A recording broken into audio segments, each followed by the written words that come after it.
1997ನೇ ಇಸವಿ. ಆಗ ಭೂವಿಜ್ಞಾನ ಸಂಶೋಧನಾ ತಂಡ ಹಾಗೂ ಪುರಾತತ್ವ ಇಲಾಖೆಯ ಜಂಟಿ ಕಾರ್ಯಾಚರಣೆಯಲ್ಲಿ ಬೆಂಗಳೂರಿನ ಹೃದಯ ಭಾಗದಲ್ಲಿ ಉತ್ಖನನ ಕಾರ್ಯ ಭರದಿಂದ ಸಾಗಿತ್ತು.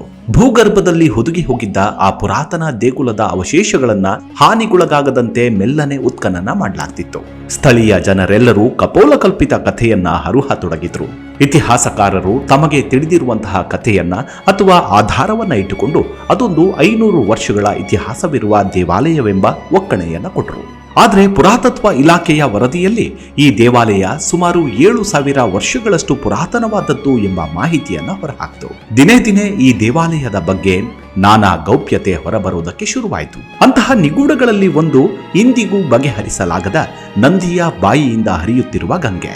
ಈ ನೀರಿನ ಮೂಲ ಎಲ್ಲಿಂದ ಬರುತ್ತೆ ಅನ್ನೋದೇ ವೈಜ್ಞಾನಿಕವಾಗಿಯೂ ಇಂದಿಗೂ ನಿಗೂಢವೇ. ಆದ್ರೆ ಈ ಬಗ್ಗೆ ನಾನಾ ಊಹಾಪೋಹಗಳಂತೂ ಹರಿದಾಡ್ತಿವೆ.